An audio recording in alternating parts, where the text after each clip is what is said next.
बिस्मिल्लाहिर्रहमानिर्रहीम। Hello, welcome back to my channel chemistry zone. आज का जो हमारा टॉपिक है that is trend in solubility of hydroxide, sulphate and carbonate. आपकी ये तीन टॉपिक को कंबाइन करके आपकी बुक में दिया गया है और बहुत ही शॉर्ट पढ़ाया गया है, बहुत ज़्यादा शॉर्ट पढ़ाया गया है और उसमें आपके पास कुछ वैल्यूज़ भी दी गई हैं। यहाँ पे हम थोड़ा सा डिटेल इसलिए ले रहे हैं कि तीन टॉपिक को हमने कंबाइन किया भाई, ये इतना शॉर्ट नहीं है लेकिन सिर्फ आपको एक ब्रीफ व्यू दिया हुआ है बुक में। तो देखते हैं कि हमारे पास सॉलिबिलिटी ऑफ हाइड्रोक्साइड क्या है। सबसे पहले तो देखिए, सॉलिबिलिटी का मतलब होता है किसी चीज़ का डिज़ोल्व होना किसी सॉल्वेंट में, ठीक है। कोई भी आपके पास जो है वो सोल्यूट है, उसका डिज़ोल्व होना सॉल्वेंट में, that is called solubility of hydroxide. अब हाइड्रो ऑक्साइड किस चीज़ के हैं? यहाँ पे हाइड्रो ऑक्साइड हम जो है वो ग्रुप 2 के एलिमेंट्स ले रहे हैं। जो हमारे पास लास्ट टॉपिक चल रहा था, ग्रुप 2 के एलिमेंट्स की हमने प्रॉपर्टीज़ और उसके रिएक्शन वगैरह देखे थे। लास्ट टाइम हमने नाइट्रोजन के साथ उसका रिएक्शन देखा था, ऊपर जो कुछ मेंशन भी है वही लेक्चर प्रीवियस वाला। अब जो हम देख रहे हैं दैट इज़ हाइड्रो ऑक्साइड, ठीक है। यहाँ पे हमने हाइड्रोक्साइड बनाना नहीं सीखना, बल्कि हमने क्या देखना है कि उस जो हाइड्रोक्साइड ग्रुप 2 के एलिमेंट्स के होते हैं वो क्या पानी में या किसी और सॉल्वेंट में डिज़ोल्व होते हैं, उनकी सॉलिबिलिटी कितनी है, ठीक है। हमने ये देखना है। The group 2 metal hydroxide become more soluble in water as you go down to the column. आपके पास जैसे ही आप नीचे जाएंगे, अल्कली मेटल हैं, group 2 is alkaline earth metal, metals हैं आपके पास। जैसे ही नीचे जाएंगे क्या होगा कि अच्छा जी, फिर देखें कि आपके पास जैसे डाउन टू ग्रुप जाते हैं क्या होता है कि मोर सॉल्युबल होते हैं। मोर सॉल्युबल का आपको रीज़न भी पता चल जाएगा। This trend can be explain by the decrease in lattice energy of the hydroxide salt and by increase in the coordination number of metal ion as you go down to group. आपके पास reason ये देखें आ गया है कि जैसे ही down to group जाते हैं आपको पता है कि रेडियस जो होता है वो इंक्रीज़ होना स्टार्ट हो जाता है, ठीक है।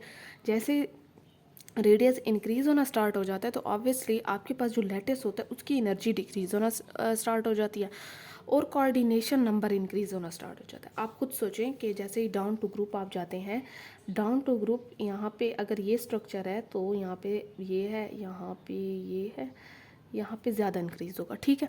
अब जैसे ही आप जाएंगे तो ऑब्वियसली यहाँ पे लेटेस्ट एनर्जी कम होगी या इससे थोड़ी ज़्यादा होगी, क्योंकि लेटेस्ट का मतलब होता है कि आपके पास जो स्ट्रक्चर है जिसमें एटम जो है एक दूसरे के साथ बाउंड होके पड़े हुए हैं, वो एटम जैसे जैसे नीचे आते जाएंगे बहुत इंक्रीज़ होता जाएगा, वो न्यूक्लियस से दूर होते जाएंगे। तो आपके पास वो थोड़ा सा लेटेस्ट एनर्जी में भी और थोड़ा सा उसके स्ट्रक्चर में भी चेंज आएगा, ठीक है। चेंज उस तरीके से नहीं आएगा बल्कि उसका रेडियस इंक्रीज़ होगा। यहाँ पे देखिए आपके पास ये लेटेस्ट एनर्जी है और ये कोऑर्डिनेशन नंबर है, फिर कोऑर्डिनेशन नंबर में भी इंक्रीज़ आता है। अब बेरिलियम, मैग्नीशियम और कैल्शियम, स्ट्रोशियम, बेरियम का देखें, यहाँ पे ये लेटेस्ट एनर्जी है, ये जो डिक्रीज़ हो रही है और इसका कोऑर्डिनेशन नंबर इंक्रीज़ हो रहा है, ठीक है। लेकिन कोऑर्डिनेट जो है वो बना सकता है। The larger the latest energy the more it takes to break the latest apart into metal and hydroxide. अब आपके पास यहाँ पे हाइड्रोक्साइड जो है वो किस चीज़ के बने हुए हैं? सेकंड ग्रुप के बने हुए हैं। हाइड्रोक्साइड अगर सेकंड ग्रुप के बने हुए हैं और अगर उनकी एनर्जी ज़्यादा है तो उनको तोड़ना बहुत मुश्किल होगा। मैं इसको तोड़ूँ मुझे बहुत ज़्यादा एनर्जी लगेगी, क्योंकि एक तो इसका लेटेस्ट की एनर्जी बहुत ज़्यादा है, इसका न्यूक्लियस के पास इलेक्ट्रॉन है, इसका स्ट्रक्चर बहुत ही बाउंडेड है, ठीक है। जैसे मैं नीचे आती हूँ लेटेस्ट एनर्जी डिक्रीज़ होती है और मेरे लिए आसान हो जाएगा, मुझे इतनी एनर्जी लगाने की ज़रूरत नहीं पड़ेगी, इसको मैं तोड़ सकती हूँ। अब तोड़ने की बात हम यहाँ हाइड्रोक्साइड की करें तो मैं यहाँ पे मेटल आयन मीन्स कि मेरे पास मेटल आयन की मैंने इसलिए बात की है कि हमारे पास ग्रुप 2 जो होते हैं वो क्या चीज़ होती है? That are alkaline earth metal. तो मेटल अलग हो जाएगा, हाइड्रोक्साइड का आयन अलग हो जाएगा, हाइड्रोक्साइड का आयन अलग हो जाएगा, ठीक है। ये है हाइड्रोक्साइड।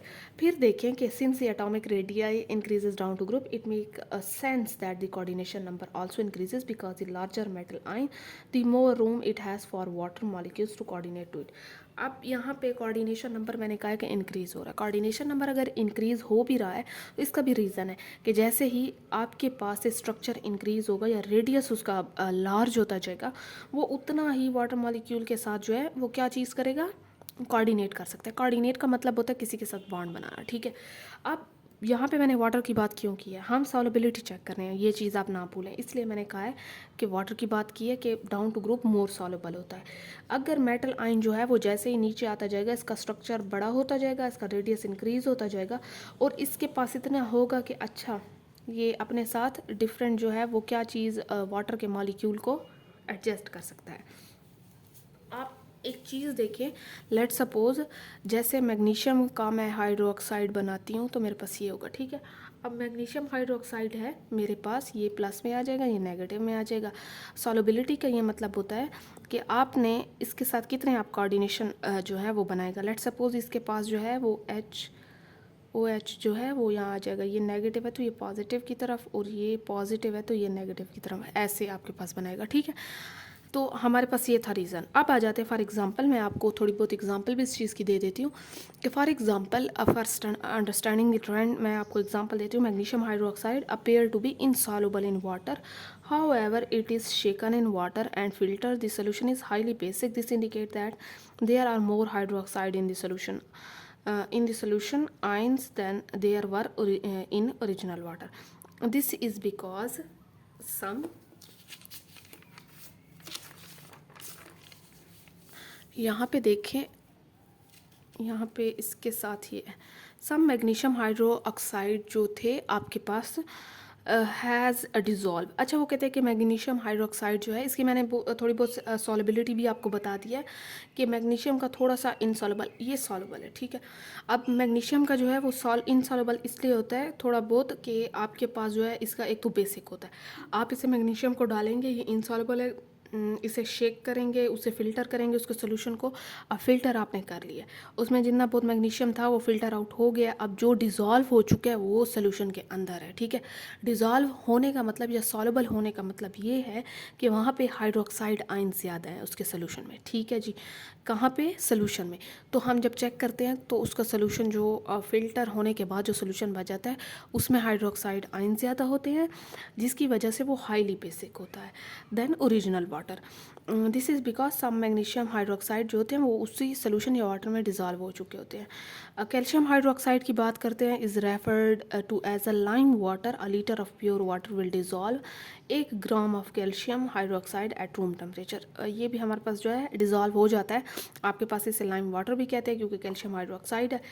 तो हमारे पास इसका ये है कि 1 ग्राम अब अगर आप लें, एक प्योर वाटर लें, उसमें 1 ग्राम कैल्शियम हाइड्रोक्साइड डिज़ोल्व करें तो वो हो जाएगा एट रूम टेम्परेचर पे। अगर मैं बेरियम हाइड्रोक्साइड की बात करती हूँ, वो सॉल्युबल इनफ है to produce a solution with concentration आपके पास दी गई है, ठीक है। यहाँ ओवरऑल बात ये थी कि सॉल्युबिलिटी ऑफ हाइड्रोक्साइड जो डाउन टू ग्रुप है वो इंक्रीज़ होता है। रीज़न मैंने आपको बता दिए थे, फिर मैंने एग्जांपल भी बता दिया। अब इसे आप जितना शॉर्ट कर सकते हैं, जितना भी आप अपने तरीके से लिख सकते हैं लिख लें, ठीक है। यहाँ पे मेरा मकसद सिर्फ आपको समझाना था। अब आ जाते हैं ज़रा सॉल्युबिलिटी। अब मैं इसे हटा देती हूँ क्योंकि हमने ये पढ़ लिया। अब देखें सॉल्युबिलिटी ऑफ सल्फेट की तरफ आते हैं। अब मैंने सॉल्युबिलिटी ऑफ हाइड्रोक्साइड आपको बता दिया। सॉल्युबिलिटी ऑफ सल्फेट की तरफ अगर मैं आती हूँ तो मैं ये कहती हूँ कि वो डाउन टू ग्रुप जो होते हैं लेस सॉल्युबल होते हैं, ठीक है, एज़ कम्पेयर टू हाइड्रोक्साइड। अब हाइड्रोक्साइड तो सॉल्युबल थे, डाउन टू ग्रुप इंक्रीज़ हो रहा था, यहाँ पे कम होता जाएगा, उलट केस है, ठीक है, opposite. The simple trend is that for, अगर मैं हाइड्रेटेड बेरिलियम लेती हूँ, हाइड्रेटेड का मतलब जिसके साथ वाटर का मॉलिक्यूल अटैच है। अब इसके साथ 4 वाटर के मॉलिक्यूल अटैच है, ये सॉल्युबल है। लेकिन अगर मैं एनहाइड्रस बेरिलियम सल्फेट लूँगी तो वो इनसॉल्युबल है, ठीक है। मैं Mg जो सल्फेट होता है, magnesium sulphate, calcium sulphate, are very depending on whether the salt is hydrated or not. अब आपने ये देखना है कि आपके पास जो मैग्नीशियम सल्फेट है, कैल्शियम सल्फेट है, वो डिपेंड करता है, उनकी भी अपनी सिचुएशंस है। अब जैसे उनकी कंडीशंस हैं, जैसे इन दोनों की थी कि अगर ये है हाइड्रेटेड है तो सॉल्युबल है, एनहाइड्रस है तो आपके पास इनसॉल्युबल है, ठीक है। यहाँ पे देखिए फॉर एग्जांपल अगर मैं लेती हूँ, a familiar reaction is that between magnesium and dilute sulphuric acid producing hydrogen gas and the colour as solution of magnesium sulphate. मैं यहाँ पे मैग्नीशियम लेती हूँ और डाइल्यूट सल्फ्यूरिक एसिड लेती हूँ। मेरे पास यहाँ पे क्या होगा, एक तो हाइड्रोजन गैस प्रोड्यूस होगी, बाकी इसके साथ मैग्नीशियम सल्फेट का सोल्यूशन आ जाएगा हमारे पास जो कलरलेस होगा। Notice that solution not precipitate, आपने प्रेसिपिटेट को नहीं देखना, सोल्यूशन को देखना। Is formed implying that magnesium sulphate is soluble. अब अगर मैं सोल्यूशन को देखती हूँ तो मैं ये कह सकती हूँ कि मेरे पास जो मैग्नीशियम सल्फेट था जिनका रिएक्शन हुआ है वो आपस में सॉल्युबल है क्योंकि उन्होंने क्लियर सोल्यूशन बना दिया, ठीक है। A familiar reaction is between magnesium and disulphuric. अच्छा, ये जो है यहाँ पे 2 बार आ गया, इस चीज़ को आप स्किप कर दें। Barium sulphate exist as white precipitate in this solution. अब बेरियम सल्फेट की अगर बात करते हैं तो वो मेरे पास वाइट प्रेसिपिटेट देता है सोल्यूशन में। The red formation of PPT indicates that barium sulphate is quite insoluble. आपके पास जहाँ पे प्रेसिपिटेट बनना स्टार्ट हो जाएंगे सोल्यूशन में, दैट मीन्स कि आपके पास ये वाला जो भी है मेटल है, जो भी अल्कलाइन अर्थ मेटल है, ये इनसॉल्युबल इन वाटर है। जैसे बेरियम सल्फेट है, अगर आप इसे करते हैं तो सोल्यूशन में ये प्रेसिपिटेट देगा in the end of reaction. Precipitate देगा means it is insoluble in water. यहाँ पे देखें, in fact 1 litre of water dissolve about 2 mg, इतना कम 2 mg जो है वो बेरियम सल्फेट कितने में, 1 लीटर ऑफ वाटर में डिज़ोल्व हो सकता है एट रूम टेम्परेचर। ठीक है, फिर आ जाते हैं सॉल्युबिलिटी ऑफ कार्बोनेट्स पे। अगर मैं सॉल्युबिलिटी ऑफ कार्बोनेट की बात करती हूँ तो वो become less soluble down to group. Carbonates हमारे पास जो कार्बन के साथ रिएक्ट करें, सल्फेट्स जो सल्फ्यूरिक एसिड के साथ रिएक्ट करें, और हाइड्रोक्साइड जो है जिसमें वो हाइड्रोक्साइड आयन के साथ रिएक्ट करेंगे। ये बनने का तरीका था, लेकिन यहाँ पे हम सिर्फ सॉल्युबिलिटी चेक कर रहे हैं। ठीक है, कि सॉल्युबिलिटी कैसे होती है, मैंने सब के रीज़न भी आपको दे दिए हैं। यहाँ पे देखें दी कार्बोनेट बिकम लेस सॉल्युबल। अब ये जो सल्फेट और कार्बोनेट है ये डाउन टू ग्रुप डिक्रीज़ हो रहे हैं, लेकिन हमारे पास हाइड्रोक्साइड जो है वो इंक्रीज़ हो रहा है, क्योंकि उसके 2 थे, एक कोऑर्डिनेशन नंबर था और बाकी हमारे पास क्या चीज़ थी, लेटेस्ट एनर्जी थी। ठीक है, और कार्बोनेट में ये है कि कार्बन के साथ रिएक्ट करते हैं ये वाले एलिमेंट और कार्बोनेट बना लेते हैं, सॉरी कार्बन डाइऑक्साइड के साथ। ठीक है, all the group 2 carbonates are very sparingly soluble. हमारे पास वो मुश्किल से ही सॉल्युबल होते हैं। Magnesium carbonate for example has solubility of about, आप खुद देखें कि ये और भी कम हो गया, वो mg था, ये तो बिल्कुल 0.02 ग्राम पर 100 gram of water at room temperature में डिज़ोल्व हो सकता है। There is a little data for beryllium carbonate but as it react with water the trend is a burst. हमारे पास जो है वो ट्रेंड थोड़ा बहुत जो है वो चेंज होना स्टार्ट हो जाता है। आपके पास बेरिलियम का इतना डेटा नहीं दिया गया, बस ये बताया गया कि ये जो सॉल्युबिलिटी ऑफ कार्बोनेट्स हैं ये कम इनकी सॉल्युबिलिटी होती है, मीन्स कि आप जैसे जैसे नीचे जाएंगे इनकी डिक्रीज होना स्टार्ट हो जाती है। The trend to lower solubility is however broken at the bottom of the group। फिर देखें कि हमारे पास the trend to lower solubility is however broken at the bottom of group.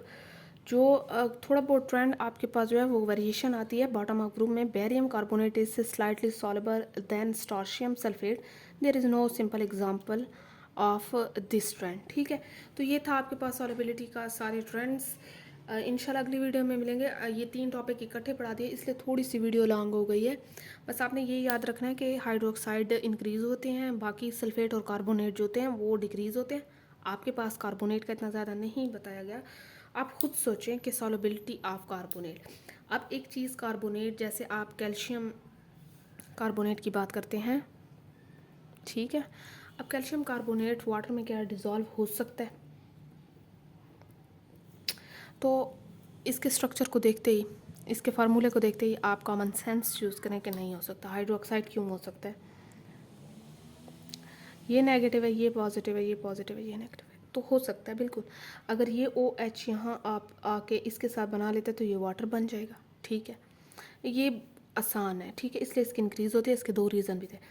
Sulphate, अगर मैं सल्फेट की बात करूँ तो आपके पास वाटर का और उसमें हो सकता है, ये नहीं कह सकते, बहुत बड़ी मुश्किल से हो सकता है, स्प्रिंगली सॉल्युबल जो होते हैं वो होते हैं, और इनके अपने अपने जो है वो रीज़न्स भी मैंने आपको देख दिए हैं। ठीक है, तो ये थी आज की वीडियो। इंशाल्लाह अगली वीडियो में मिलेंगे। अगर स्टिल आपको कोई डाउट है आप मुझे कमेंट सेक्शन में बता सकते हैं। चैनल को लाइक करें, सब्सक्राइब करें, शेयर करें, कमेंट करें। अल्लाह हाफिज़।